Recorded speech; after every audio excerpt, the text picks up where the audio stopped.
If Liverpool sign Isak, yeah, wrap it up. It's time.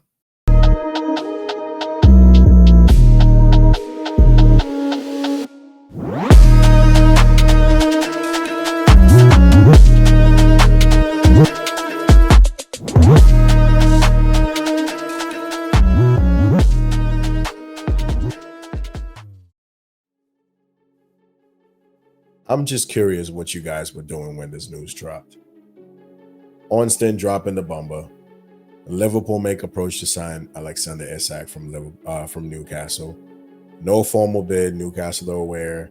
Their stance has always been not for sale, but Liverpool are trying to communicate they want to do a deal for about 120 M's. And this is that kind of greed that is spoken about in the Bible.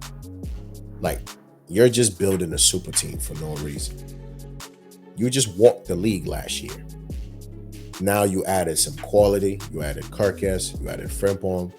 You added Wirtz. You want to add Rodrigo. Now you want to add Isak. Like, yo, can you leave something for the rest of us? Like, this is just greedy. But if you're a Liverpool fan, you are over the moon because Isak in this league is probably the second most clinical finisher behind Erling Haaland. And potentially maybe behind Cole Palmer. Because if you look at Palmer's, numbers over the last couple of seasons, he's scored goals, but he's not even a striker. But when we talk of strikers, Isak is probably number 2. So if you're Liverpool and you're able to walk this league and you add, may he rest in peace, Diogo Jota, you had Darwin Núñez, Cody Gakpo, and, Salah, and you walk this league. Imagine adding Isak to this and then Rodrigo. But then on the flip side, when you look at Newcastle, there's absolutely no reason to sell. There's no reason to sell Isak to Liverpool. Like, he has 3 years on his contract left. Next season, he's still going to be worth over 100 mil. So why would you get bullied to sell him now? If Liverpool's approach is, if you don't sell us Isak, we're going to go and sign Ekitike, they'll let them do that. Because now Liverpool have already communicated they want to spend about 120 M's on Isak. So Frankfurt are going to know you got money to spend. Yes, valuations for different players are not the same. Isak is going to cost more money than, Ekitike, but you're not going to tell Frankfurt that. Their evaluation is their valuation. Like, how much they value the player for is what they want. So if Newcastle tell you go kick rocks and you want to go back in for Ekitike, you're going to have to pay more money anyway. So it's a very, very, very dangerous game Liverpool are playing, because it was reported today, allegedly, that for Frankfurt, if it's any team coming from the Prem, they want over 70 M's, if I'm not mistaken. Which already tells you if Liverpool are putting 120 down on the table for Isak, Frankfurt going to be asking for about 80 to 90.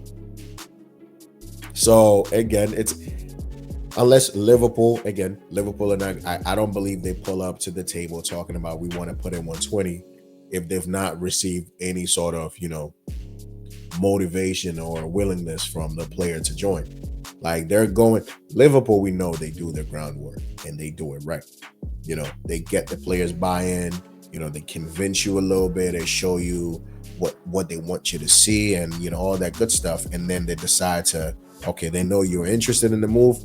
They pull up and they put the money down. So again, this is a very well calculated move by Liverpool. I'll say, almost as risky as it possibly could be. And look, maybe all of this talk, makes Isak go, hey, Newcastle, at the end of the day, Liverpool is one of my boyhood clubs. And, this is a move that I feel will be beneficial for my career. And, I will try to get you as much money as you can to reinvest back into this team, try to have like a gentleman's agreement. But again, these gentlemen's agreements don't really be meaning nothing now, do you? Look at Gyökeres in Arsenal, the whole situation. Gentleman's agreement to let him leave, and now he's that deal still ain't set yet. But who knows? Maybe Newcastle, Isak might be able to have, you know, some more of like a proper agreement. Hey, if Liverpool come in with about 140 to 150, can you let me go? This money will help, Newcastle also, be able to spend money, potentially comply with, PSR. Like, it's not like Newcastle are broke. It's just they got to make money to spend money, which is for most teams.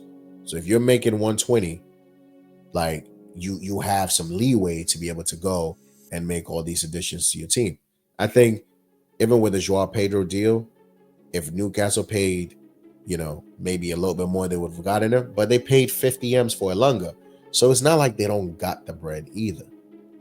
But I don't think they should just let Liverpool tell them, hey, if you don't sell us Isak, we're going to go and get Ekitike. Okay, go get him. You're going to spend about 70 M's to 80, and you're not replacing Ekitike over a season with another striker. I mean, you could, but now that you just wasted money. So, and another thing is, if Newcastle decides to sell Isak to Liverpool, they're not making it past like the group stages of the Champions League or even like the quarters. Like, you can bookmark that, only because Isak makes such a big difference to that team that I don't think they're making it past like the round of 16 and the quarters. And then what of your Prem games and your Cup games? Like, as far as I know, Callum Wilson has left the club, if I'm not mistaken. So you only have Isak anyway. So you wanted to sign Ekitike to play along Isak makes sense, because you want to have two strikers to go into the league, which makes sense. Isak is a senior striker. Ekitike is, the number two, and they complement each other well. Similar play styles, and Isak is going to start most of the games, but Isak is also prone to these injuries here and there. So that's when Ekitike comes in, supplements your attack for a little bit till Isak is back. So it makes sense they want to keep Isak and also get Ekitike. I just don't see why it has to be an either or for them. Like, they still need the numbers anyway. Like, I'm telling you, I believe if Isak goes to Liverpool, Newcastle are going to be scraping. They're going to be scraping with your Brightons, your Man Uniteds, your Tottenhams, your Bournemouths. They're going to be scraping for those 8th to 11th positions. That's how much of an impact, Isak makes to that team. But then you look at it even further. What happens to your likes of, Bruno Guimaraes, Tony Livramento, even a Tonali? Because now you're selling the linchpin of your project. If Isak goes, these other guys can look around and go, yo, listen, you're letting a quality player like this go. We ain't going to replace him anytime soon. I'm going to have to start reconsidering where my future lies, because I just don't think we would have enough to be able to compete. So then you're going to see your Guimaraes, being linked to Man City, your Real Madrids, your Barcelonas, Livramento, Man City again, your Anthony Gordon's. Like, I think it really does unsettle the whole squad. So, look, you got 3 years left on this deal. I think you should keep hold of this guy, because, boy, if you sell him to Liverpool, the rest of us are screwed. Like, we can't just sit back and watch Liverpool add Isak to the super team and then add Rodrigo on top of this super team. Like, what are we doing here? Like, are you guys not... did we not just see them walk the league last season with only Chiesa as a signing? Like, what are we really, really doing here? Like, look, if Newcastle decides to sell, it weakens them. That top 4, top 5 battle with the rest of us, they ain't gonna be in that no more. So again, maybe for the rest of us, us rivals, because Newcastle have been a good team over the last 2 years. They've made Champions League back-to-back. So they're a threat to our position. You sell Isak, I don't think Ekitike comes in and fills those shoes. I'm sorry. Like, in as much as Ekitike is talented, he just ain't no Isak. Like, Isak is just a complete forward. You need him to play false nine, he could do it. You need him to be a target man, he could do it. You need him to run the channels, he could do it. You need him to drop back and link with your midfield, he could do it. You need him to score, he could do it. What kind of finish? Left foot, right foot, header, outside the box, inside the box. He could do everything. Like, and next season, again, he's still going to be worth 100 M's. God forbid, maybe a bad injury, then potentially. But Isak is always going to be worth that money because the market is just not great. Newcastle, you know what to do. You can't let this guy join this already super team. Like, it's unbelievable. But if you're a Liverpool fan, listen, you're enjoying this because either way, you're gonna get a striker. It's either a Ekitike or Isak. But I know Liverpool fans ain't gonna want a Ekitike, man. Like, even though, they'll welcome the signing, Isak is what they want. Isak is who they want. So, yeah, it's just what it is. Now, even like on a Chelsea like stance, I'm thinking like, these are the kind of players you see the market that is going for them, and you put your name in the hat. Be what's the word? Try to be what's the word? The word ain't coming to me. But try to like aim for the moon and for the stars and land on the moon type thing. Isak is Isak is probably going to be on the move. 120 M's. Listen, you just made over 300 million from qualifying for the Champions League, the Club World Cup, winning it. You got sponsorship deals coming in. Put your name in the hat for Isak. The number 11 shirt is there. We know Isak is predominantly a number 9, but you can play him in different systems. Now you bring Isak in. Hey, maybe now it's Isak. What you call it? Isak, Delap, Joao Pedro is kind of your auxiliary forward, your flexible, multifaceted, Swiss knife. You can have him, fill up on the left, maybe centrally for Palmer, and you ain't even got to worry about Rodgers no more. Because, if you want to play Palmer out wide on the left, you could play, what's his name? Pedro in the number 10, play a left winger, and then you got your number 9 Isak. Hell, I mean, if you really even want to like spice it up a little bit, you could go a 2-man strike force. You could do that too. So the ambitious move will be saying, you know what, let's try for Isak. But I know with the whole Caicedo situation, look, when a player has decided Liverpool is who I want, that's who they want to go to at the end of the day. That's who they want to go to. But at least Chelsea also come into this with some sort of like clout. 2 trophies in about 2 months. Team is looking on the up. The feel-good factor is there. You add in Isak, and it's not like Isak will look at a Chelsea team and go, yeah, you guys are bumps. Nah, he's gonna look at, your Enzos, Caicedos, Palmers, Joao Pedros, Cucurella's, Reece James.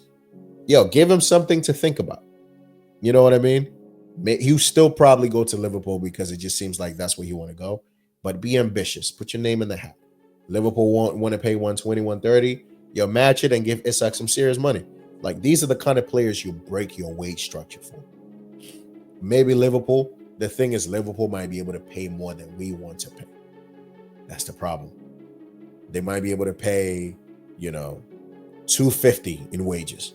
And, our thing is capped. But again, I also feel like for a player like Isak, Chelsea will be able to stretch it out to like $250. And I am very sure, look, the players are going to see a player like Isak come in and go, you know what? Cool. That's a needle mover right there. We're all going to make money when we're in the Champions League anyway. That's a needle mover. And if we're not able to get Isak, we can still do them like they did as Caicedo. Put our name in the hat. Liverpool say they want to pay 130. We tell Newcastle we want to pay 140. Newcastle most likely will accept the higher bid. And even if Isak decides to go to Liverpool, we get our lick back. You made us overpay for Caicedo. we got to make you overpay for Isak at the end of the day. And if we're both offering Isak, again, I think Isak will probably pick Liverpool, or most definitely would. They're just far ahead of everybody in their development. They're champions. He knows like that number 9 position is his. But Isak also would know when he comes to Chelsea, that number 9 position is his as well. So listen, be ambitious, man. Throw your name in the hat. The worst thing that could happen is Isak goes, I've given my word to Liverpool. I want to go to Liverpool. That's it. But look, big news coming in today. Liverpool are trying to do a madness. They're really trying to bully ball Newcastle. We're just going to have to see how this develops over the next couple of days, maybe weeks, because this ain't over yet. Like, this ain't over yet. Like the video, sub to the channel. I'm going to see you guys in the next one. Peace.